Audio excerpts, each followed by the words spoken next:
Hi everyone, welcome back to the series on pivot table. In today's session, let's cover layout options in the pivot table.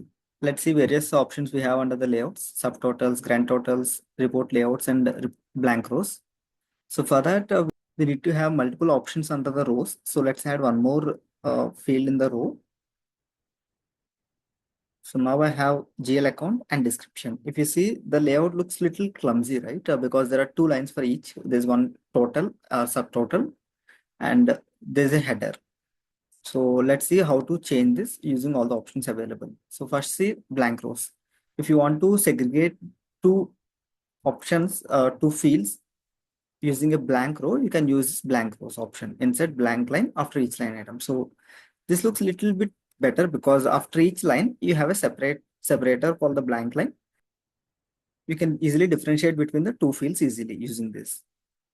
If you don't want, you can just remove blank line. Okay, this is the first option we have. And then the report layout. The report can be displayed in three different forms. One is the compact form, the other is outline form, and the third one is tabular form. If you ask me my preference, I will go with tabular form always. And let's see what each form is. This is the compact form. If you click on the compact form, you will see this option, right? So here, this is the first GL account and then the description. It's coming in each line. If you go to the next option, show an outline form, here GL account is in column A and description is in column B. So it moved from column A to B. Description moved from column A to B. You see the report in tabular form. This is a tabular form. Here you will see GL account and description next to each other, which is like I feel convenient and easily interpretable also. So depending on the requirement you have, you can choose. If you feel this is the best suitable form for you, you can choose this or have all the three options. And I'll go to the tabular form for the moment. And the next option is repeat item labels or do not repeat. So here, if you see, there are many blank cells appearing, right? If you want to have the accrual in all the line items, then you can click on this repeat item labels and then it will appear in all the blank cells. There's no blank cells now, right? Or if you don't want to repeat, just put do not repeat. So this is the next option we have. And then the grand totals. So here, if you see, for any pivot table, by default, you will see the grand totals for the rows and for the columns at the bottom, right?